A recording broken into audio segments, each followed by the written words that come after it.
Ja bih prvo pozvao da osude ove poruke jučer sa ovih takozvanih antifašističkih marševa i ne znam, ujedinjenih protiv fašizma, s obzirom na mnoge poruke koje nemaju nikakve veze niti sa temeljnim odrednicama hrvatskog ustavnog poretka i ne vidim baš da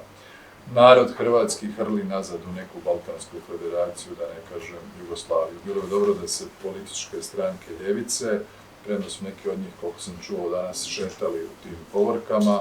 ograde od takvih poruka i da ih osude.